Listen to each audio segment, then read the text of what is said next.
On a crisp autumn afternoon, Mia stepped through the glass doors of a luxury boutique nestled on the bustling streets of the city. Dressed in casual jeans, a simple sweater, and a pair of well-worn sneakers, she looked around at the marble floors, the designer displays, and the soft lighting that gave every item a glamorous glow. To an observer, Mia seemed like any other passerby, curious about the upscale life beyond the storefront windows. Little did anyone know, she was the new owner of this boutique, though she hadn't made it public yet. Today, she was here on a personal mission, to understand the inner workings of the store she had just acquired, incognito, before making any official introductions. As she meandered through the store, her gaze met a woman in her 50s, holding a tailored coat, examining it closely as a sales assistant practically fawned over her, enthusiastically suggesting accessories to complete the look. The assistant's smile faded instantly when her eyes fell on Mia, who was now near the dress display, fingers gently running over a fabric with a thoughtful look. Mia had noticed the assistant's shift in energy, the subtle bias in how staff interacted with certain customers. It was something she'd seen before in other places, but this time it felt different. This time it was personal. Meanwhile, the store manager, Alec, stood near the counter, proudly observing his high-class establishment with a sense of accomplishment. Alec was a man who had worked his way up through the ranks, and he believed himself a gatekeeper of luxury. To him, running a place like this wasn't just a job, it was a privilege that he held close to his chest, often imagining himself as the embodiment of high society's exclusivity. Spotting Mia, he raised an eyebrow, unimpressed.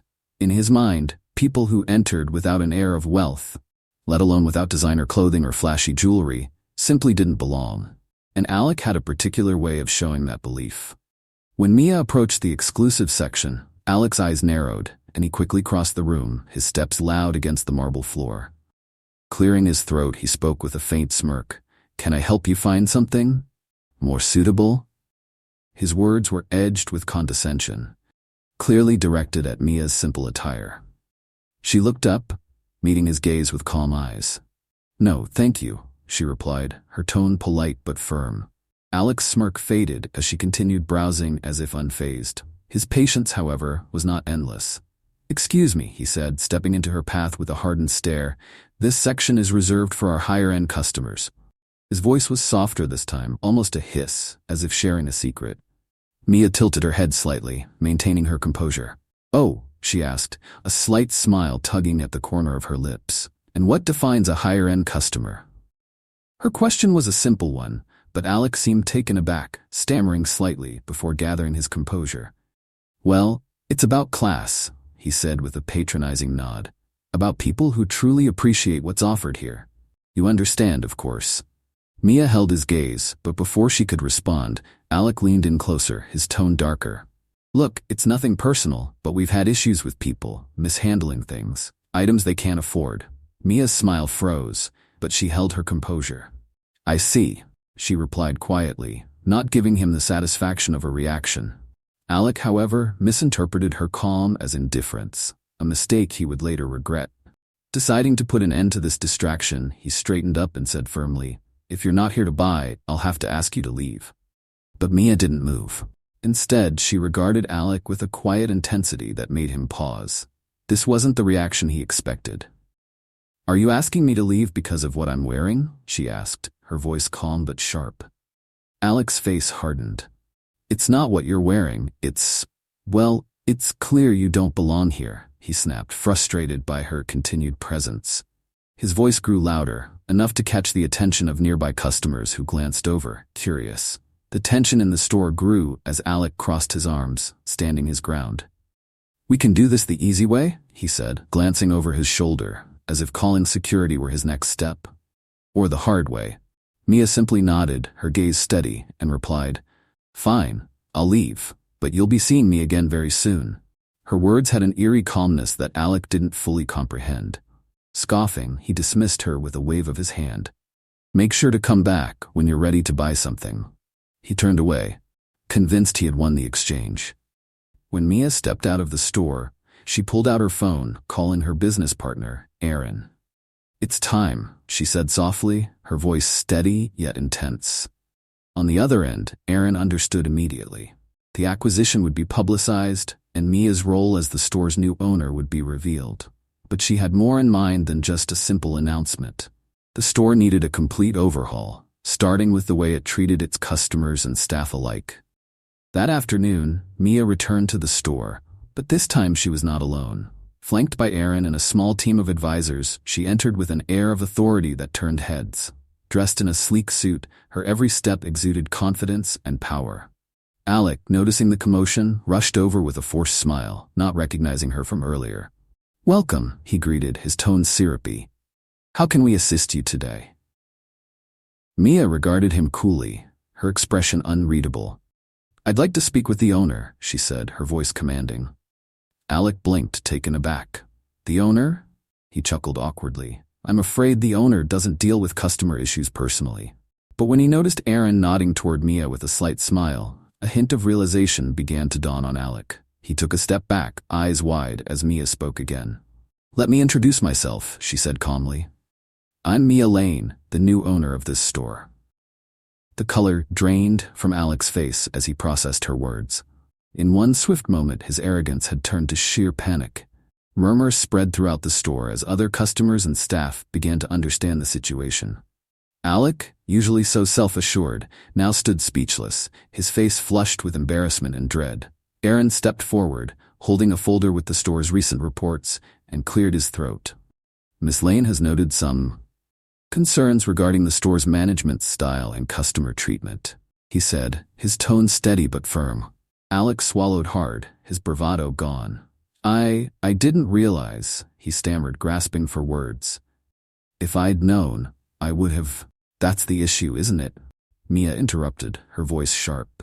"You treated me differently because of an assumption you made based on how I looked. It wasn't just me, Alec. I saw how you ignored other customers who didn't fit your vision of class. You're turning away people, potential business, simply because they don't meet your narrow expectations." Alec's shoulders slumped, his usual confidence stripped away. "I'm sorry," he managed, barely above a whisper. But Mia's gaze was unyielding. "An apology is a start, but it doesn't change what's been happening here. This store needs to represent more than just exclusivity. It needs to be a place where every customer feels welcome, valued, and respected." She turned to the gathered employees and customers. "Starting today, we'll be implementing changes. This store will no longer cater to the narrow standards that Alec has set." The murmurs among the staff grew as Mia continued, explaining that new policies focused on customer inclusivity and respect would be implemented immediately. "No longer will we tolerate bias and discrimination here," she said, her words clear and unwavering. "If you can't respect every customer who walks through those doors, you don't belong here." Mia paused, watching Alec carefully. "As for you, Alec," she said, "you have a choice. Either step down voluntarily and allow us to restructure, or you'll be dismissed. I need managers who can lead with integrity and respect, not with arrogance and bias." Alec looked around, his face pale as he realized the gravity of the situation. "Please," he whispered, almost pleading. "I've worked here for years. This store is everything to me." "That's the problem, Alec," Mia replied calmly. "You've made this store about yourself, about what you think is important. But a real leader understands that it's about the customers and the experience they have. So what's it going to be?" After a long pause, Alec lowered his head. "I'll step down," he said, his voice barely audible. As Alec was escorted out, Mia addressed the staff, who looked on with a mixture of relief and respect. "This is just the beginning," she said. "This store is going to be a place of inclusivity, where everyone is treated with dignity. Together, we'll build a new culture here." As Alec's footsteps faded from the boutique, a wave of nervous excitement swept over the remaining staff.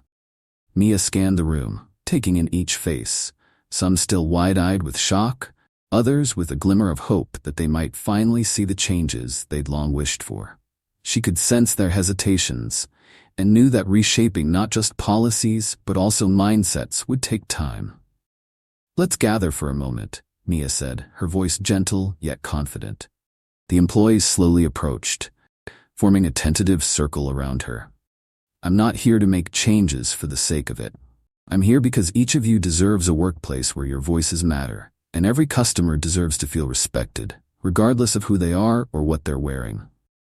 One young woman, Elena, shifted uncomfortably, glancing at her colleagues before she spoke up, almost in a whisper. "Miss Lane, I've seen a lot happen here. Alec would often tell us which customers to prioritize based on their looks or their wallets." Her voice trembled as she confessed, "But I never felt I could say anything." Mia stepped forward, nodding thoughtfully. "Thank you, Elena. That's exactly why I'm here. You all have seen and experienced things that aren't right, but without support, it's hard to speak out." She paused, taking a breath. "From now on, we'll operate differently. Anyone who feels discriminated against or witnesses it will have a place to speak openly, and a guarantee that their concerns will be taken seriously." A low murmur rippled through the group, and Mia could sense that she was beginning to win their trust. Just then, a voice from the back broke the moment of quiet. It was Ben, an older employee who had been with the store for over a decade. "Look," he began. "I've been here a long time. I've seen managers come and go, policies change, and I'm not saying I'm against this new direction, but people come here for the exclusivity. How are we going to keep that allure if everyone can just walk in?" Mia turned her gaze to Ben, appreciating his candor. "Ben, I understand where you're coming from," she replied, her tone thoughtful. "But I believe we're missing something fundamental if we think luxury means shutting people out. True exclusivity isn't about rejecting others, it's about offering something so remarkable that everyone wants to be a part of it, not because they fit a mold, but because of how we make them feel when they're here." Ben rubbed his chin, as if her words were settling in. "So you're saying we become exclusive by being inclusive?" A few employees chuckled, breaking some of the tension in the room. Mia nodded, smiling warmly. "Exactly. I believe we can set a new standard, one that redefines luxury to mean respect, dignity, and a welcoming environment. Trust me, the people who value these things are the real customers we want." The staff seemed to relax a little, and Mia felt she was finally getting through. But even as she explained her vision, her mind was already racing with the changes that needed to be made. And one of the first was an unexpected initiative suggested by none other than Elena. "Miss Lane," Elena said, now emboldened. What if we offered a day each month where anyone can come in and receive a personalized styling session, regardless of what they can afford to buy?" Her cheeks flushed slightly as she added, "We'd be showing people that everyone deserves a luxury experience, not just the wealthy." Mia's face lit up at Elena's suggestion. "I love that idea, Elena. Let's call it an open day. A day dedicated to offering our expertise to anyone who wants it, no strings attached."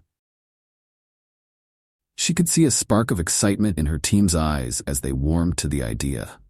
"This is what I mean," Mia continued, her voice gaining strength. "When we elevate the experience for everyone, we elevate this entire store." As the team dispersed to return to their tasks, there was a renewed energy in the air. Even Ben seemed contemplative, as if he too might see the value in this new approach. Mia spent the next hour talking with each employee, listening to their ideas and giving them an outlet to express their experiences under Alec's previous leadership.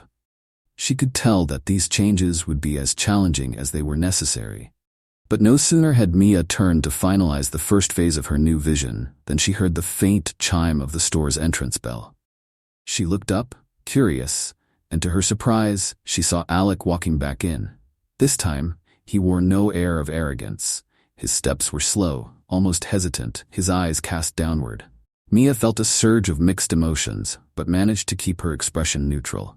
Alec stopped a few feet from her, meeting her gaze with something she hadn't seen before. Humility. "Miss Lane," he began, his voice subdued. I came to apologize, properly, this time." The other staff members exchanged glances, some leaning in to hear. Alec continued, "After I left, I couldn't stop thinking about the way I behaved. Not just with you, but with so many others. I realize now how deeply I was in the wrong." Mia took a steadying breath, assessing Alec with careful eyes. She could see the sincerity in his posture, the weight of realization settling on his shoulders. She knew that holding a grudge would only hinder the transformation she was working so hard to achieve. But Alec's presence brought a reminder of the past that couldn't simply be erased. "We appreciate your apology, Alec," she replied carefully. But I hope you understand that words alone aren't enough. True change requires action and commitment." Alec nodded, glancing around the store. "I don't expect forgiveness," he said, "or my job back. I needed to tell you and everyone here that I understand now, and I'm committed to making things right however I can." Mia paused, considering his words. Then, after a moment, she looked him in the eye and said, "Alec, if you're truly serious about this change, then I want you to experience the kind of environment we're building here. I'm not offering your position back, but if you'd like, you're welcome to join us as a customer whenever you want. See for yourself how this store will evolve." Alec's face softened with a mix of gratitude and humility. "Thank you, Miss Lane," he said quietly. "That means a lot." He turned to the other employees, offering each a sincere nod of acknowledgement before he left, his departure marked by a faint chime, so different from the last time he had exited. With Alec gone, Mia felt the room settle into a fresh calm. She glanced at her watch, noting that it was nearly time for the boutique to open. Today marked a new beginning, and she wanted every employee to feel they were part of it. Standing by the door, she welcomed each customer who stepped in, exuding a warmth and sincerity that set the tone for the entire store. The day passed with customers of all kinds flowing through the doors. Some of the regular clientele looked around curiously, perhaps noticing subtle shifts in the way they were greeted and assisted. One longtime shopper, a woman in her 70s named Mrs. Donnelly, who had visited the boutique for years, approached Mia with an expression of cautious curiosity. "I must say, dear, there's a different energy here today," Mrs. Donnelly remarked, her tone polite but probing. "Not bad, mind you, just different." Mia smiled warmly. "I'm glad you noticed, Mrs. Donnelly. We're making some changes to ensure everyone feels valued here." Mrs. Donnelly's brows lifted slightly, a touch of surprise in her eyes. "Well, I'll be curious to see how this goes. It's refreshing to see someone brave enough to challenge tradition." Mia's smile widened as Mrs. Donnelly moved on, a spark of approval in her eyes. As the hours wore on, she observed her staff rising to the occasion. Even Ben, who had once questioned the changes, was now assisting customers with a newfound patience and enthusiasm. Then, as the boutique approached its closing time, Mia noticed one last visitor step in. She was young, no more than 20, dressed in modest clothes and looking around with wide, hesitant eyes. Elena, now empowered by Mia's guidance, approached her with a gentle smile. "Welcome," she greeted. "Is there anything I can help you find today?" The young woman bit her lip, glancing down as she spoke. I don't know if I can afford anything here. I just wanted to look around, if that's okay." Elena's smile remained warm. "Of course, that's perfectly fine. Everyone's welcome to explore. Let me know if there's anything you'd like to see up close." As Elena guided the young woman around the boutique, Mia watched with a quiet pride, seeing the beginnings of her vision take shape. This was what she had imagined. A place where anyone, no matter their background, could feel a part of something special. And just as Mia felt a sense of satisfaction settling over her, a familiar face walked through the door. It was Aaron, her business partner, who had been working behind the scenes to establish partnerships with local designers. He approached her with a knowing smile. "I think I found someone perfect for our new line," he said, pulling out his phone to show her a collection of images featuring unique, vibrant pieces by up-and-coming artists from diverse backgrounds. As Mia glanced through the photos, she felt her excitement reignite. "This is exactly what we need," she said, her eyes shining with anticipation. "Let's make it happen. These designs will give our boutique a fresh, authentic touch." As the days turned into weeks, Mia's vision for the boutique began to take root in ways both profound and unexpected. The open days became a signature event, bringing in people from all walks of life, each eager to experience the world of luxury without barriers. Mia made it a point to be present for every open day, moving through the store with a welcoming smile and lending a personal touch to each customer who walked through the doors. On one particular open day, a young woman named Lila entered the store.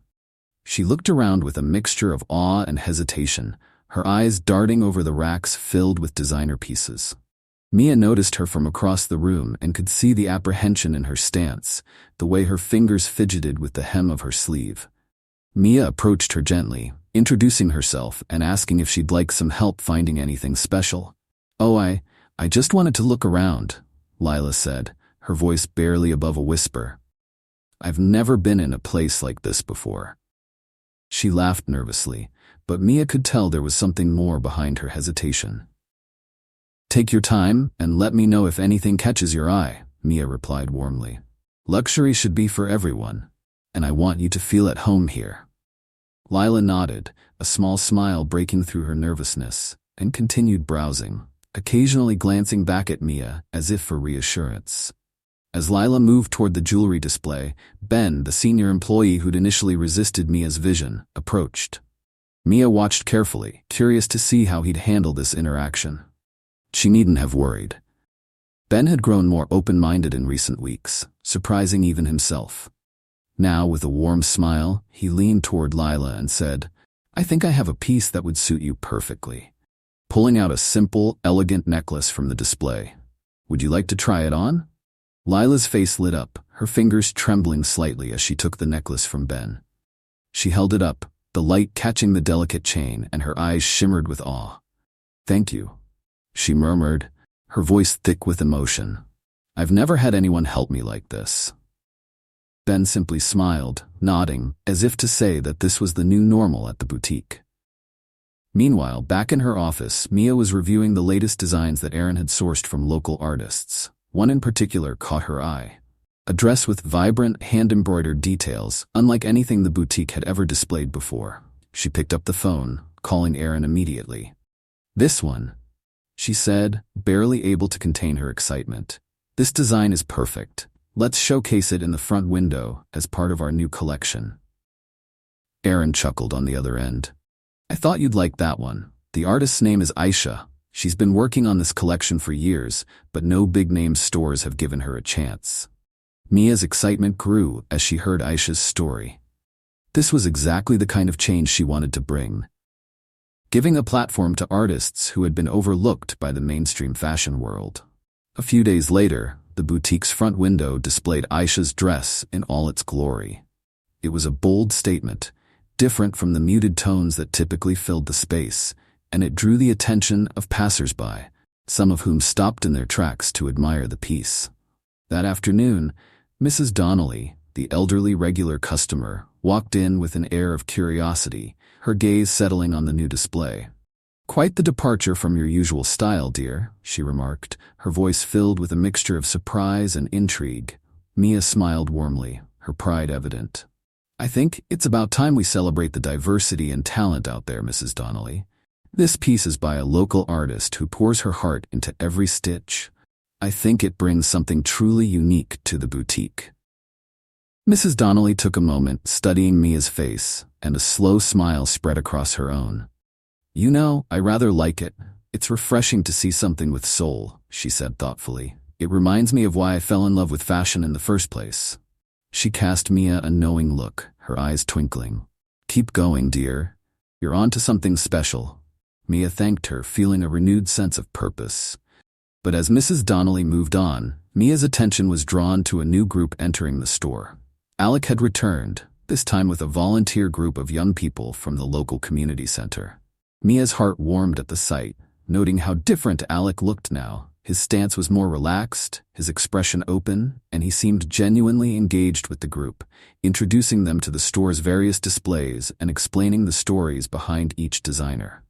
Mia approached, catching his eye. "Alec," she greeted, a genuine smile on her face. "It's wonderful to see you again, and with such a great group." Alec nodded, smiling slightly. "Thank you, Miss Lane. I wanted them to see a place where they're valued, where they can see the world differently. I hope that's okay." Mia nodded, feeling a sense of shared purpose. "More than okay, Alec. It's exactly what this store is about now." Alec's face softened, a look of gratitude passing between them, unspoken but deeply felt. The following week, just as Mia thought she was beginning to settle into this new rhythm, a letter arrived at her office. She opened it, her eyes widening as she read the words. The letter was from a well-known fashion journalist who had visited the boutique during one of the open days. She described the atmosphere of the store, the unique diversity in the pieces displayed, and the story behind each design. The journalist went on to praise Mia's efforts, calling her vision a revolutionary step in redefining luxury retail. Mia's hands trembled as she finished reading. The boutique had just been put in the spotlight, her work and vision now open to the world. It was both exhilarating and nerve-wracking. But as she looked out at the store bustling with customers and staff alike, each interaction genuine and respectful, she felt ready to take on whatever came next. Then, just as she placed the letter on her desk, her phone buzzed. It was a message from Aaron. "We need to talk. A major luxury brand wants to collaborate with us on an exclusive collection. They're calling it Inclusive Luxury and say it's inspired by everything you're doing here." Mia's heart skipped a beat. This was the kind of opportunity that could propel her vision beyond her own boutique, potentially transforming how luxury brands operated everywhere. She dialed Aaron immediately, her mind racing with possibilities. As the call connected, Aaron's voice came through, barely containing his own excitement. "Mia, this is huge. They want to showcase diverse designers and make their collections accessible, just like we're doing. They want you to lead it." Mia took a deep breath, feeling the weight of what this meant. "Aaron," she said slowly, "if we're going to do this, I want full creative control. No compromises on inclusivity or ethics. This has to be more than just a brand statement. It has to be real change." Aaron's voice was steady. "I figured you'd say that. I'll make sure it's part of the negotiation." He paused, a hint of admiration in his tone. "Mia, you're about to change the industry." As they finalized their plans, Mia felt a surge of determination. This was bigger than she had ever imagined.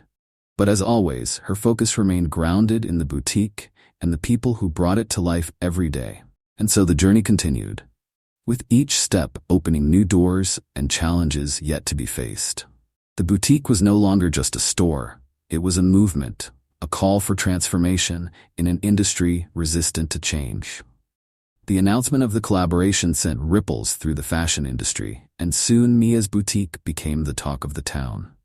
Word spread quickly, and people from all over began flocking to see the Inclusive Luxury Initiative in action. The boutique transformed into a cultural phenomenon, a place where fashion met purpose, drawing in crowds from loyal customers to curious newcomers. Each person arrived with their own expectations, many doubting if this new approach could truly blend inclusivity with exclusivity. And Mia was prepared for every challenge that came her way. The first major test of Mia's vision arrived on a busy Saturday afternoon. The boutique was buzzing with activity when an older woman, elegantly dressed and clearly accustomed to high-end fashion, swept through the entrance. Her eyes were sharp and critical as she surveyed the boutique. Spotting a member of the staff, she walked over, holding up a designer piece from a new inclusive line that catered to a variety of body types. "This?" she asked in a clipped tone, her brow furrowing. "This isn't what I expect from a luxury boutique. It's watered down." Her words hung in the air, and a hush fell over the surrounding customers and staff who had overheard her remark. Mia, who had been near the back of the store discussing a new display arrangement with Ben, sensed the tension and approached, her demeanor calm but purposeful. She reached the woman and gave her a welcoming smile. "Good afternoon. I'm Mia, the owner. Is there something I can help you with?" The woman turned to her, a mix of skepticism and curiosity flashing across her face. "Ah, the visionary owner," she said, her tone laced with irony. "I'm just trying to understand why a boutique that used to stand for prestige now caters to, well, just anyone." Mia held her gaze, her smile unwavering. "I can see that you have a deep appreciation for fashion, and so do I. This boutique is evolving, yes, but it's about creating a new kind of luxury, one where everyone feels valued." She gestured around the room, where customers of all backgrounds were browsing, chatting with staff, and trying on pieces that spoke to them personally. What makes something truly luxurious isn't only the exclusivity. It's the story, the connection, and the care that goes into every piece and every interaction. The woman's expression softened slightly, though her skepticism remained. "But don't you think this risks damaging the boutique's image? If anyone can afford luxury, then what makes it special?" Mia nodded, taking a moment to consider her response. I understand where you're coming from. True luxury should indeed feel special, but the exclusivity we're aiming for isn't about shutting people out. It's about the exclusivity of experience, a place where everyone, regardless of background or means, feels seen, valued, and connected to something meaningful. The woman paused, the wheels turning in her mind as she watched a young girl nearby trying on a hand-painted scarf with stars in her eyes, her mother beaming beside her. Perhaps she was seeing, for the first time, the power of a luxury that included others rather than excluded them. "Well," she said slowly, her tone less rigid, "perhaps there's something to this vision of yours." And with that, she turned and continued browsing, leaving Mia with a subtle nod of acknowledgement. As the boutique continued to grow in reputation, Mia found herself busier than ever, balancing the demands of her new partnership while staying grounded in her vision. She spent her days working closely with her team, teaching them not just about fashion, but about the values underpinning every decision. She was particularly proud of Elena, who had emerged as a natural leader, guiding others with the same warmth and inclusivity that Mia embodied. But not every day went smoothly. One morning, as Mia reviewed the sales reports in her office, Elena knocked on her door, her face clouded with worry. "Miss Lane," she began, hesitating, "there's something I need to talk to you about." Mia set down her reports and gestured for Elena to sit. "Of course, Elena. What's on your mind?" "It's about the supplier for our eco-friendly line," Elena said, her voice trembling slightly. "I did some digging, and it turns out they're not as ethical as they claim to be. There are reports that some of their materials come from factories with questionable labor practices." Mia's heart sank. She had poured so much trust into this supplier, wanting every piece to reflect the highest ethical standards. Yet, faced with this new information, she felt a rush of determination. "Thank you for telling me, Elena. This is exactly why we're doing what we're doing, so that we don't just accept things at face value. We'll find a new supplier, even if it means delaying the collection." Elena's eyes widened. "But that could mean losing a lot of money and the timeline." "I know," Mia interrupted gently, "but if we compromise our values now, we'll lose more than just money. We'll lose the trust we're working so hard to build." She placed a reassuring hand on Elena's shoulder. "This is a setback, but it's also an opportunity to show what we stand for." Later that evening, Mia held an emergency meeting with Aaron and their marketing team, explaining the need to find a new supplier. Despite the stress, her team supported her wholeheartedly, and within days they found a new source, one that promised full transparency and sustainable practices. Mia made sure to communicate the change with their customers, turning a potential scandal into a demonstration of integrity that only strengthened their reputation. However, the boutique's rising influence didn't go unnoticed. As they became more successful, some of the more traditional luxury competitors started taking note, and not all of them were pleased.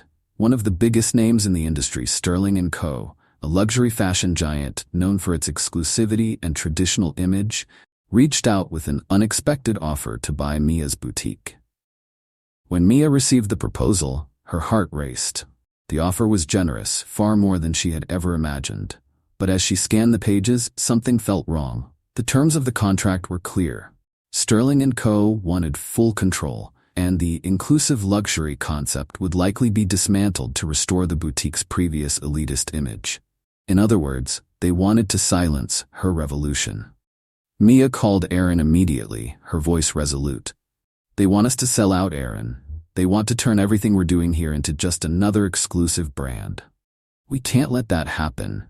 Aaron was silent for a moment, then replied, "Are you sure, Mia? This could set you up for life. You wouldn't have to worry about anything again." "But I would," Mia countered firmly. "I'd be worrying about every person who comes into the store hoping for a different kind of experience. This boutique is more than just a business to me. It's a chance to change something real, to set a new standard. If we sell, we're handing that vision over to people who don't believe in it." Aaron sighed, admiration evident in his voice. "Then we won't sell. I'm with you, Mia. Let's keep pushing forward." As word spread about the rejected offer, the boutique's reputation soared even higher, now a symbol of integrity and purpose in a world often driven by profit. Customers returned not just to shop but to show their support for Mia's vision, some even leaving notes of gratitude for standing her ground. But Mia knew that every new step forward came with challenges. She found herself confronted by some of her own internal doubts late at night, wondering if her ideals would be enough to sustain the boutique in the long term. On one such night, Mrs. Donnelly, the boutique's longtime patron, came in, her usual elegance softened by a thoughtful expression. Mrs. Donnelly pulled Mia aside, holding her hands in a gentle grip. "I want you to know," she said quietly, "that what you're doing here is more than admirable. It's brave.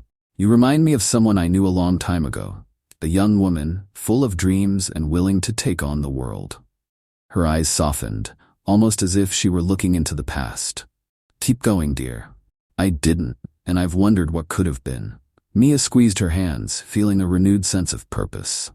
"Thank you, Mrs. Donnelly. I promise I won't let you or myself down." With each passing day, the boutique continued to evolve, now hosting workshops with local artists, organizing community events, and even partnering with charities to make fashion accessible to those who couldn't afford it.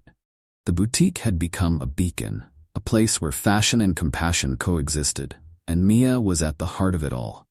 One evening, as she was locking up, Mia spotted Lila, the young woman who had been so hesitant on her first visit, waiting outside. Her expression was determined as she approached Mia, holding a small, carefully wrapped package in her hands. "Miss Lane," Lila began, her voice steady but filled with emotion. "I saved up and bought this necklace because it reminded me of how you made me feel the first day I walked in here. You probably don't remember, but that moment meant everything to me. It was the first time I felt like I belonged." Mia accepted the package, her eyes welling with tears. She opened it to find a simple, beautiful necklace, a reminder of the boutique's first transformation. "Thank you, Lila," Mia whispered, hugging her.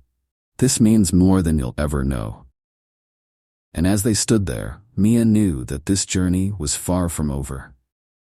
As the boutique continued to flourish, Mia realized that the inclusive luxury concept was beginning to reach far beyond the walls of her store.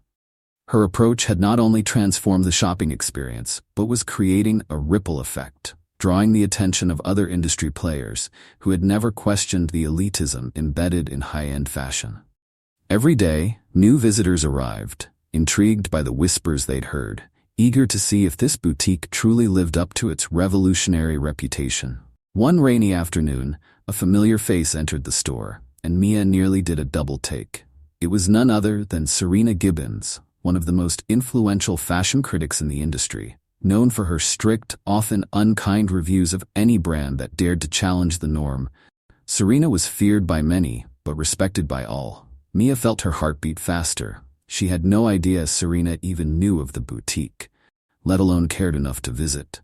Trying to mask her surprise, Mia approached her with a professional smile. "Miss Gibbons," she greeted warmly, extending a hand. "Welcome. It's an honor to have you here." Serena eyed her carefully, as if assessing whether Mia was genuine. "Thank you, Mia," she said crisply, though there was an underlying warmth in her tone. "I've been hearing quite a bit about this project of yours. Thought I'd see it for myself. I'll be honest, I'm skeptical, but I'm intrigued." Mia nodded, her confidence unwavering. "I completely understand. This isn't the kind of luxury experience people expect, but it's one I believe in deeply. Feel free to look around, and if you have any questions, I'd be happy to answer them." Serena gave a faint nod and began wandering through the store, her discerning gaze taking in each detail, each display, each interaction. Meanwhile, Elena was helping a young couple near the accessories section. The woman, clearly delighted, was trying on a scarf that caught her eye, while her partner encouraged her with an affectionate smile. Serena's gaze lingered on this scene, her expression unreadable as she watched Elena's kindness and attentiveness. A few moments later, Serena turned to see a child tugging on his mother's hand, his face lighting up at the sight of a vibrant piece from Aisha's collection displayed prominently. Serena's lips tightened slightly, but she continued watching, taking mental notes. She moved towards the jewelry section, where Ben was explaining the story behind a handcrafted necklace to a group of teenagers, one of whom wore a shy smile that grew with every word Ben shared. The necklace was out of their budget, But Ben, without missing a beat, encouraged them to try it on, just for the experience. Mia watched Serena's expression soften ever so slightly as Ben handed the necklace to the girl, who held it as if it were the most precious thing in the world. After nearly an hour, Serena approached Mia, her eyes narrowed in contemplation. "I must admit," she began, her voice softer than before, "there's something here I haven't seen anywhere else. It's almost refreshing." She hesitated, clearly not one to admit such things lightly. "But what I don't understand is, how do you sustain it? How do you keep it luxurious if there's no line, no exclusivity?" Mia took a deep breath, meeting Serena's gaze with a steady confidence. Luxury should be about the quality of the experience, not the restriction of it. True luxury can touch people across all walks of life without losing its value. When we connect meaningfully with our customers, they feel that they're part of something special, something worth more than just a high price tag. Serena pursed her lips, considering Mia's words. "It's an idealistic view," she said cautiously, though her tone was not dismissive. "But perhaps the world could use a bit more of that." With that, Serena departed, leaving Mia with a mixture of relief and hope. A positive review from her could elevate the boutique's mission further, reaching people who'd never considered that luxury and inclusivity could coexist. And just as Mia allowed herself a moment to breathe, her phone vibrated. It was Aaron, and his message was cryptic. "We have a visitor in town who wants to meet you. He says he's a fan." Curious, Mia wrapped up her work and headed to the cafe where Aaron said they would meet. When she arrived, she was greeted by an energetic young man with a broad smile, wearing a well-worn jacket covered in tiny patches. Aaron gestured to the man, introducing him as Leo, a designer whose street-style collections had gained a cult following in underground circles, but were still too edgy for the mainstream. Mia extended her hand, intrigued. "Leo, it's a pleasure to meet you. Aaron tells me you've created some incredible designs." Leo's face lit up, his eyes sparkling with excitement. "Miss Lane, your boutique is a legend in my circle. I've been hoping to find someone in the industry who'd let me bring my work to a wider audience without watering it down." He pulled a small notebook from his bag, flipping through pages filled with sketches of bold, vibrant outfits inspired by the city streets, each piece telling a unique story. "This is what I do," he said earnestly. "It's gritty, real, and maybe a little raw. I don't know if it fits here, but I had to try." Mia studied the sketches, her heart racing with excitement as she recognized the raw talent in front of her. The designs were unlike anything the boutique had ever featured, but they aligned perfectly with her vision of expanding the definition of luxury. She looked up, a grin spreading across her face. "Leo, these are incredible. Let's bring them in. I want everyone to see what real, raw luxury looks like." Leo blinked in surprise, clearly not expecting such a quick agreement. "Are you serious?" he stammered, his voice tinged with disbelief. "You're not worried that it's too unconventional?" Mia laughed, her excitement contagious. "This boutique was built on the unconventional. Let's make waves together." They shook hands, sealing the beginning of a partnership that would challenge not only their boutique's image, but also the boundaries of luxury fashion. The collaboration became an instant hit, drawing in a new crowd that had previously felt alienated by the high-end fashion world. Leo's designs flew off the racks, with each piece symbolizing the blend of street culture and luxury that Mia was working so hard to cultivate. But with every new milestone came new resistance. The boutique's rapid growth and groundbreaking approach had attracted its fair share of admirers and detractors alike. One evening, Mia received a call from an industry insider warning her of a growing backlash from established luxury brands. These brands saw her boutique as a threat to their traditional exclusionary model, and they weren't happy about it. "They're saying you're devaluing luxury," the caller said, his voice tense. "You've built something revolutionary, Mia, but these brands hold influence. Be prepared for them to fight back." Mia felt a flicker of worry, but she was more determined than ever. She called an emergency meeting with Aaron and the team, rallying them with the same conviction that had brought them this far. "This isn't just about fashion," she said, her voice steady. "It's about creating a place where people feel they belong, where they can express themselves without judgment. We're not going to let anyone scare us into changing that." Her words lit a fire among her team, and they doubled down on their efforts, focusing even more on outreach, collaboration, and community events. Customers came not just to shop, but to attend art showcases, styling workshops, and creative meetups that transformed the boutique into a hub of connection and creativity. And then on the boutique's anniversary, a crowd gathered to celebrate. The event was a testament to the boutique's journey, filled with customers, local artists, and staff who had become like family. As Mia looked around at the people mingling, laughing, and sharing their stories, she felt overwhelmed with gratitude. A voice broke her thoughts. "Quite the crowd you've gathered here." Mia turned to see Serena Gibbons, the renowned critic, standing there with a faint smile. She held a glass of champagne, and her expression was softer than Mia had ever seen. Mia greeted her warmly. "Miss Gibbons, it's so good to see you again."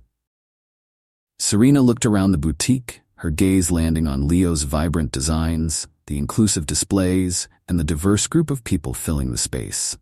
She raised her glass, her eyes meeting Mia's. "I've written a lot about luxury over the years," she said, her voice carrying a rare note of emotion, "but I've never seen it defined quite like this. You've managed to turn an idea into something real, something that actually matters." The words hung in the air, and Mia felt her heart swell with pride. Serena extended her glass, offering a toast. "To reimagining luxury."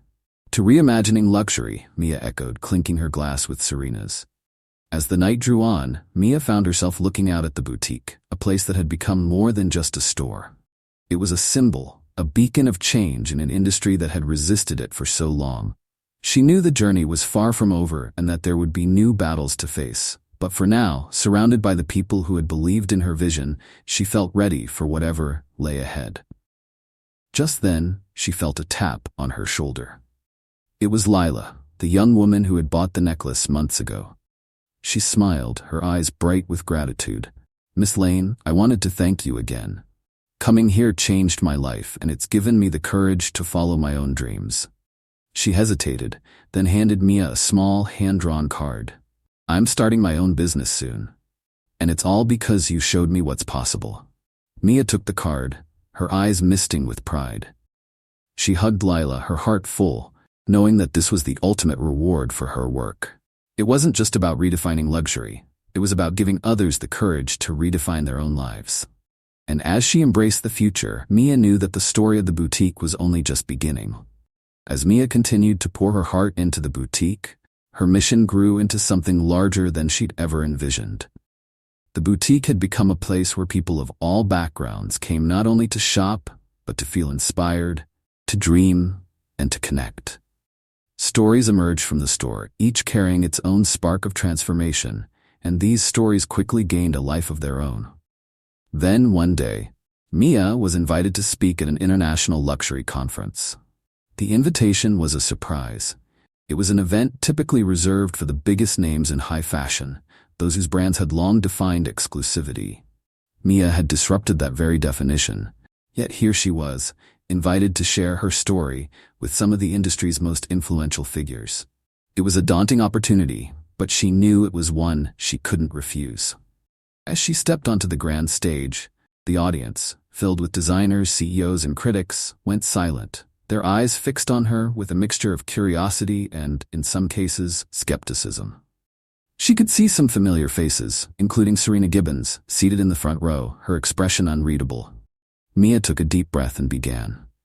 "When I first opened my boutique, I wanted to redefine what luxury could mean. Not just as a label, but as an experience that goes beyond price tags and appearances." Her voice grew stronger, her passion spilling into her words as she shared stories of her customers and the way they had transformed along with the boutique. "I wanted to create a place where luxury wasn't defined by exclusion but by inclusion," she continued. "A place where anyone, no matter who they were or what they wore, could feel like they belonged." She glanced at the audience, her gaze fierce. "Some say that luxury must be exclusive to be valuable. But I ask, if exclusivity makes people feel unwelcome, is it truly valuable?" She let her words settle, watching the expressions in the crowd shift, as some faces softened and others furrowed in contemplation. "Luxury," Mia concluded, should be about connection, about the power to inspire, not intimidate. She finished her speech with a sense of quiet conviction, stepping back to the applause that echoed through the hall. As she left the stage, a well-known luxury designer approached her, his expression serious. "Miss Lane, I have to admit I thought your concept was a gimmick, but listening to you, I realize there might be something I've missed." Mia smiled, recognizing the small but significant shift in his tone. "Thank you," she said. "That's all I hope for, that people are open to considering a different perspective." Later that evening, as Mia returned to her hotel, she received a message from Aaron, who had stayed back to manage the boutique in her absence. "There's something here you're going to want to see. Get back as soon as you can." His message was vague, but the urgency in his words was clear. The next day, Mia flew back to the city, and as soon as she entered the boutique, she found herself face to face with an unexpected surprise. Alec, the former manager whose story had come full circle, was standing at the center of the store, surrounded by a group of young people from the community. He wore a look of quiet pride as he led them through an art exhibit that now adorned the boutique walls. A collection of works by aspiring artists from diverse backgrounds. Mia approached Aaron, who was watching the scene unfold with a satisfied smile. "What's going on?" she asked, her curiosity piqued. Aaron grinned. "Alec reached out and organized this art showcase. It's for underrepresented artists who wouldn't normally have a place to show their work. He wanted to surprise you." Mia felt a surge of emotion as she looked at Alec, who had once been the epitome of the elitist mindset she had fought against. Now, he was fostering the very change she'd hoped to inspire, giving young artists a platform to share their voices. She caught Alec's eye, and he walked over, a humble smile on his face. "I wanted to do something meaningful," Alec said quietly. "You've shown me what this place can be, and I wanted to give back in a way that truly mattered." Touched, Mia placed a hand on his shoulder. "Thank you, Alec. This is beautiful. It means more than you know." As they walked through the exhibit together, Mia was introduced to each artist, hearing stories of how their art had been inspired by their backgrounds, their struggles, and their dreams. Every piece on the wall represented a voice, a story that had often gone unheard, until now. The boutique had become more than just a store. It was a gallery, a community space, a sanctuary for creative expression. One of the artists, a young woman named Priya, approached Mia shyly. She held out a small painting, an abstract piece in vibrant colors. "Miss Lane, I wanted to give you this," she said, her voice barely above a whisper. "This place, it gave me the courage to show my work. I didn't think anyone would ever care about my art, but here I feel like I matter." Mia accepted the painting, her eyes welling up with tears. "Thank you, Priya. Your work is beautiful, and I hope you know that this is only the beginning." The boutique's transformation had reached new heights, and word of the art exhibit spread like wildfire. People who had never considered entering a luxury store before now flocked to the boutique, not just for the fashion, but for the stories that lined its walls. Mia's boutique had evolved into a place of shared dreams, where creativity and inclusivity flourished side by side. But with the rising attention, new challenges surfaced. Some members of the traditional luxury community viewed Mia's success as a threat, claiming that she was cheapening the industry's standards. Competitors whispered that Mia's boutique wasn't real luxury, insisting that her vision couldn't last. And yet, every time these rumors reached Mia, she met them with renewed determination, her conviction only growing stronger. One evening, Mia was closing up when a familiar figure entered, Mrs. Donnelly, her first regular customer, carrying a small package. Mia greeted her with warmth, guiding her to a seat as they chatted about the day's events. But Mrs. Donnelly seemed more reflective than usual, her gaze softening as she looked at Mia. "Dear," she began, "you've created something remarkable here. I wanted to give you something that belonged to my mother." She handed Mia the package, and as Mia opened it, she found a delicate brooch, an heirloom that gleamed under the boutique's soft lights. "My mother was one of the first women to open a fashion store in this city," Mrs. Donnelly continued, her voice trembling slightly. "She believed that everyone deserved to feel beautiful, no matter their background. I think, in many ways, you've reminded me of her." Mia held the brooch delicately, feeling the weight of the gift and the history behind it. "Thank you, Mrs. Donnelly. I'll treasure this, always." As she walked Mrs. Donnelly to the door, Mia felt a deep sense of gratitude, knowing that her boutique was not just a store but a legacy, a continuation of dreams that had come long before her. The next morning, Mia arrived early, her heart brimming with resolve. She gathered her staff, each one a key part of the journey that had brought them here, and shared with them her vision for the future. "This boutique has become more than I ever imagined," she said, her voice strong yet filled with emotion. "But this is only the beginning. We're going to keep pushing boundaries, keep making space for everyone who walks through our doors." Her words filled the boutique with a renewed energy, and as they opened for the day, the sense of purpose was palpable. Customers and artists mingled, young creatives found mentors, and the walls echoed with laughter and inspiration. And amid the busy day, Mia caught a glimpse of her reflection in one of the mirrors, the brooch from Mrs. Donnelly gleaming at her collar. She smiled, knowing that the boutique was now a place where everyone, whether they were buying, creating, or simply being, could feel they truly belonged. The boutique flourished, radiating a new sense of life that Mia could feel with every passing day. Its influence was reaching far beyond its four walls, touching lives, sparking dreams, and inspiring others to imagine what luxury could mean if it embraced rather than excluded.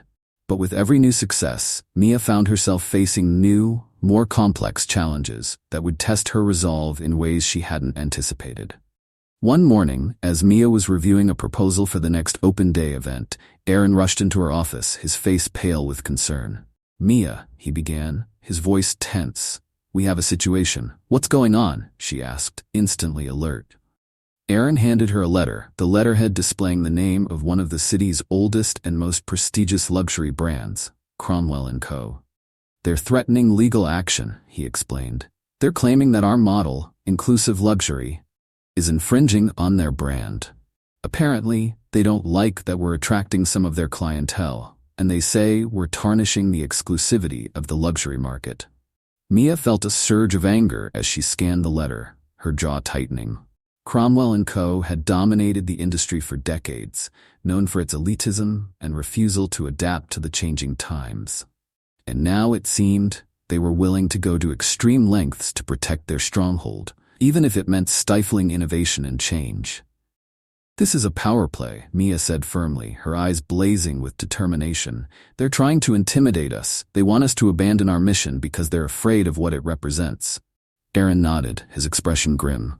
"What do you want to do?"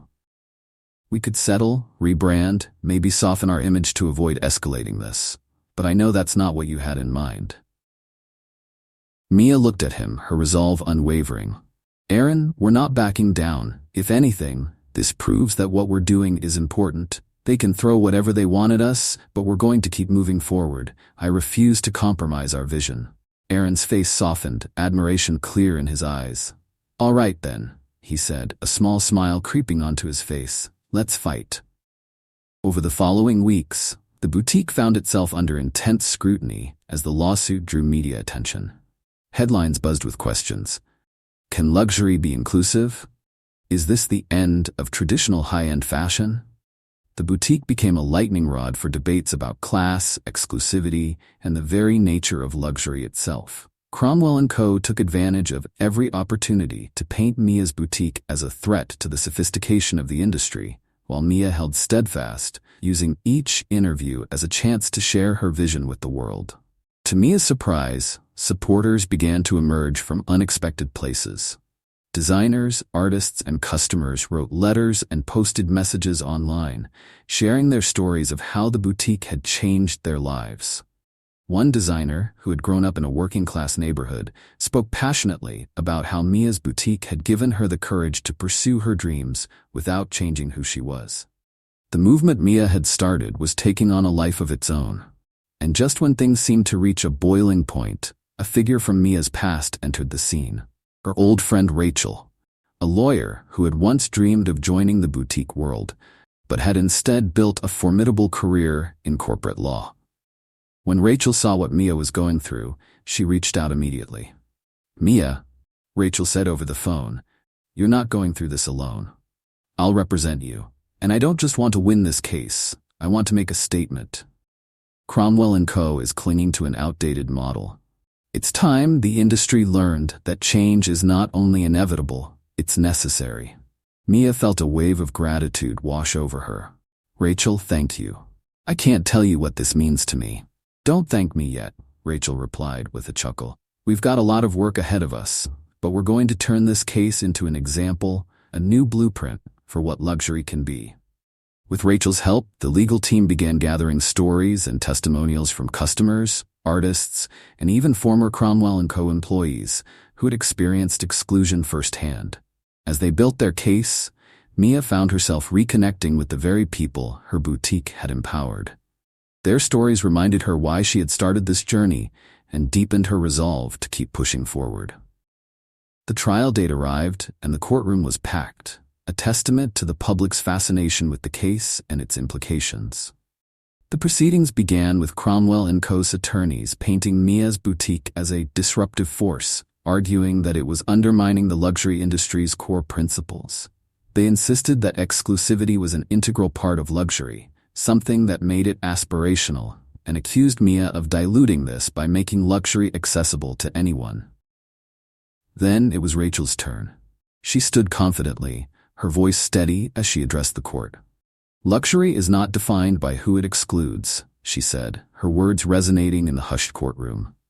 True luxury is defined by quality, creativity, and the way it connects with people's lives.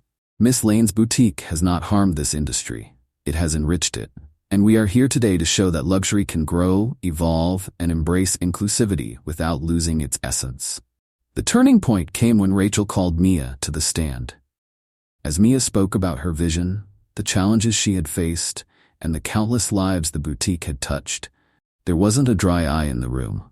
She shared how Lila, the young woman who had once felt she didn't belong, had found strength and inspiration in the boutique's walls, how Alec had transformed from a skeptic to a believer, and how Mrs. Donnelly had gifted her an heirloom as a symbol of faith in her dream.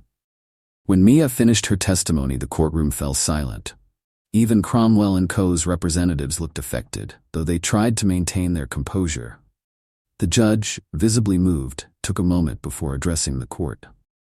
Miss Lane, he said, his voice soft, it's clear that what you have created is something special, something that transcends the conventional boundaries of the industry. This case has forced us to reconsider our own definitions and values, to question what luxury truly means.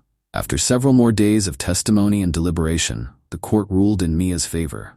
Cromwell & Co.'s attempt to suppress her vision had failed, and Mia's boutique emerged victorious, celebrated as a symbol of innovation, resilience, and compassion.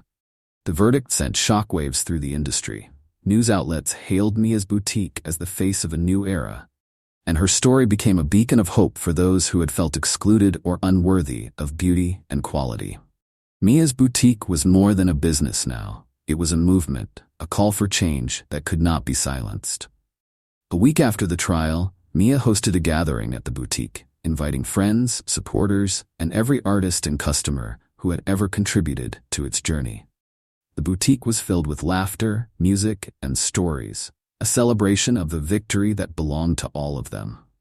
In the midst of the festivities, Mrs. Donnelly approached Mia, her eyes shining. "You've done it, dear," she said, squeezing Mia's hand. "You've changed the world in your own way." Mia smiled, feeling the weight of those words. She looked around at the people who had become her family. Aaron, Elena, Alec, Lila, and even Rachel, who had joined the celebration. Each of them had played a part in this journey, and each of them had grown along with the boutique. The night wore on, and as the last of the guests departed, Mia found herself alone in the boutique, reflecting on everything they had achieved. She walked through the space, touching each display, each piece of art, feeling the presence of every story, every person who had believed in her vision. Just as she was about to turn off the lights, she heard a soft knock at the door. To her surprise, it was Leo, the street-style designer whose edgy pieces had sparked a new era for the boutique. He looked hesitant, holding a small wrapped parcel in his hands. "Hey, Mia," he said, his voice shy. "I know tonight was about celebrating the victory and everything, but I wanted to give you this." He handed her the parcel, his gaze filled with gratitude. Mia unwrapped it carefully, revealing a hand-painted leather jacket adorned with vibrant designs. Each patch, each brushstroke, was a testament to their journey, a symbol of the boutique's transformation. "Thank you, Leo," she whispered, overwhelmed. This is beautiful." Leo shrugged, a soft smile on his face. "It's just my way of saying thanks, for believing in me, for believing in all of us." As Mia slipped on the jacket, feeling the weight and warmth of each story sewn into it, she knew that this was only the beginning. The boutique had become more than just a space for fashion. It was a sanctuary of creativity, resilience, and inclusivity. And with every challenge she had faced and overcome, Mia was ready for whatever came next, knowing she would face it with the same courage, passion, and unbreakable belief that had brought her this far. The journey ahead was still unknown, but Mia had never felt more certain. She looked around at the boutique, her heart full, and whispered to herself, "Let's keep going."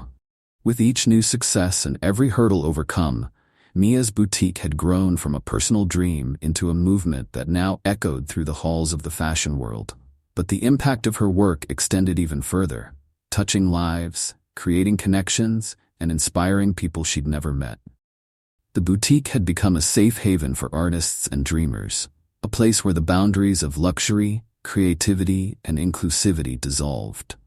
And yet, just as Mia was beginning to feel a sense of accomplishment, a new and unexpected challenge emerged. One sunny morning, as Mia entered the boutique with plans for a fresh display, she noticed Aaron pacing back and forth by the counter, his phone clutched tightly in his hand. The usual spark in his eyes was replaced with a look of concern. "Aaron?" Mia asked, her brows knitting together. "What's going on?" He sighed, running a hand through his hair before looking at her with a solemn expression. "Mia, there's been a cyber attack. Someone hacked into our website and customer database last night." The words hit Mia like a cold wave, and she felt a chill run through her. The boutique's website had become a crucial part of their outreach, not only for online sales, but for sharing the stories of their artists, customers, and partners. And the database held the personal information of every customer who had trusted them enough to be a part of this journey. "What was taken?" Mia asked, her voice steady despite the tension gripping her heart. "We're not sure yet," Aaron replied. "The IT team is working to figure it out, but the initial signs aren't good. They believe it could be an attempt to discredit the boutique, especially after all the attention we've received recently." Mia felt her pulse quicken. After everything they'd achieved, this attack felt like a direct strike against the heart of their mission. But Mia was no stranger to challenges. She took a steadying breath, her gaze hardening with resolve. "Let's handle this together. I'll talk to the team, and we'll do whatever it takes to protect our customers and our vision." Over the next few days, Mia and Aaron worked tirelessly with their IT and PR teams to assess the damage and reassure their community. Mia sent out a heartfelt message to her customers, apologizing for the breach and promising to do everything in her power to protect them. The boutique's followers responded with an outpouring of support, sharing their stories and standing in solidarity with Mia's vision. But the damage was done. Customer trust had been shaken, and the media spun the incident as a potential downfall for the inclusive boutique. Amid this crisis, a surprising figure re-emerged. Rachel, Mia's fierce and loyal lawyer friend who had helped win the legal battle against Cromwell & Co. She stepped in once again, determined to help Mia navigate the fallout. "Mia," Rachel said firmly as they met in the boutique's back office, "we're going to turn this around. This isn't just about handling a data breach. It's about showing the world that your boutique stands for something more resilient, more meaningful." Mia nodded, feeling a renewed surge of determination. "You're right. We can't let this setback define us. If anything, it's another chance to show our customers that we're here for them." Rachel, ever the strategist, suggested a bold plan to host a public forum at the boutique, where Mia would address the community directly, answer questions, and lay out the measures being taken to protect their data. The idea was risky. It meant exposing herself and the boutique to public scrutiny, but Mia knew it was the only way to rebuild trust. The day of the forum arrived, and the boutique was packed with customers, reporters, and curious onlookers. Mia stood at the front, her gaze scanning the room. She saw familiar faces, loyal customers, artists, her staff, and even Mrs. Donnelly, who gave her an encouraging nod. Mia took a deep breath and began to speak. "I want to start by saying that I understand your concerns," she said, her voice steady yet filled with emotion. "We've built this boutique together, each of you contributing your trust, your stories, your dreams. I don't take that lightly, and I want you to know that protecting our community is my highest priority." Mia went on to explain the security measures they were implementing, how they plan to rebuild and reinforce their systems to prevent any future attacks. She answered every question with honesty and transparency, even when faced with difficult ones about the future of the boutique. As she finished, an older gentleman in the back raised his hand. His voice was kind but firm. "Miss Lane, you talk about inclusivity and connection. But after an incident like this, what makes you think people will continue to trust you?" Mia met his gaze, understanding the depth of his question. "Trust is earned," she replied softly. "And I know we have to work even harder now to rebuild it. But I promise you, every decision we make, every step we take, will be in service of that trust. Because this boutique isn't just about luxury or fashion. It's about creating a place where people feel safe, seen, and valued. And we will not stop until we achieve that." A quiet settled over the room, and then to her surprise, a young woman in the front row stood up.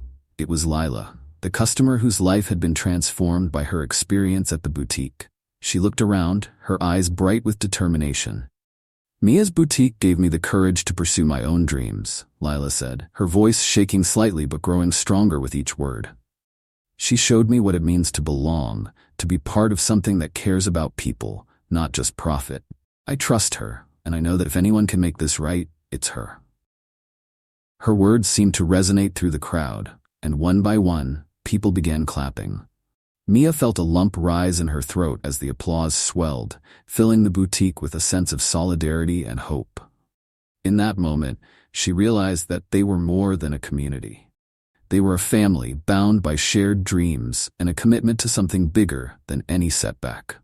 The forum concluded, and as people lingered, sharing words of encouragement and offering their support, Mia felt a renewed sense of purpose. She hugged Lila, grateful for the courage and loyalty her customers had shown her. They had not only defended her, they had defended what the boutique stood for. Over the following weeks, Mia worked tirelessly to implement the security upgrades and ensure that every customer felt safe and valued. Gradually, the media attention shifted as stories emerged of Mia's dedication to transparency and her unwavering commitment to her community. Then, just when Mia thought things were finally calming down, she received a call from a prominent fashion magazine. They wanted to feature her boutique in an exclusive piece, highlighting the story of resilience, inclusivity, and innovation that had captivated so many. Mia agreed, knowing this was an opportunity to tell the story of her journey in her own words. When the article was published, it was nothing short of a sensation. Titled "A New Era of Luxury," the boutique that redefined an industry, the piece chronicled every struggle, every triumph, and every heartwarming story that had defined Mia's path. Readers from around the world were moved by the boutique's mission, and soon people began traveling from far and wide to see it for themselves. One afternoon, a family entered the boutique, their daughter clutching a magazine with Mia's face on the cover. The girl, no older than 15, looked up at Mia with wide eyes, her voice filled with awe as she spoke. "Miss Lane," she said, her voice trembling with excitement, "I read your story, and I want to be like you one day. I want to create something that matters." Mia knelt down, meeting the girl's gaze with a warm smile. "You already have what it takes," she said gently. "Just believe in your vision, stay true to your values, and remember that the most beautiful thing you can create is something that brings people together." As the girl beamed, Mia felt the magnitude of what her boutique had become. It wasn't just a store or a business. It was a testament to the power of resilience, compassion, and the belief that everyone, no matter who they were or where they came from, deserved a place to belong. And as she looked around, surrounded by the people who had built this dream with her, Aaron, Elena, Alec, Lila, and countless others, Mia knew that the boutique's story was far from over. This was only the beginning of something extraordinary, a journey that would continue to inspire, uplift, and redefine the world of fashion for generations to come. The boutique continued to thrive, drawing people from every walk of life. Mia watched as her vision blossomed, transforming not only her community, but also the luxury industry itself. She had made her mark, and with every new day, the boutique became a stronger symbol of unity, hope, and inspiration. But just when she thought she had finally overcome all obstacles, a surprising, potentially game-changing twist appeared on the horizon. One quiet evening, as Mia was preparing to close up, she received a mysterious letter slipped under the boutique's door.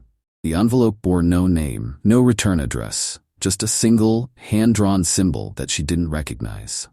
Curious, she carefully opened it. Inside was an elegantly handwritten note that read, "Miss Lane, I've been following your journey from the beginning. Your boutique has defied expectations, redefined luxury, and inspired countless lives, including my own. I am part of a group of individuals who share your vision, and we believe the world is ready for more than just a single boutique. If you are willing, we would like to help you take your mission global. But be cautious. There are others who will stop at nothing to keep the industry in their control. Meet me at the address below if you're ready for the next step." Mia's heart raced as she read the letter again, taking in each word. This could be the opportunity to expand her vision beyond anything she'd ever imagined, a chance to create a worldwide movement, to bring her mission of inclusive luxury to countless others. But the letter's warning lingered in her mind, and she couldn't shake the feeling that this next chapter would be unlike any challenge she had faced before. The address led to a quiet, upscale cafe on the outskirts of the city. She glanced at her phone, the clock ticking closer to the designated meeting time, her heart pounding with anticipation and a hint of trepidation.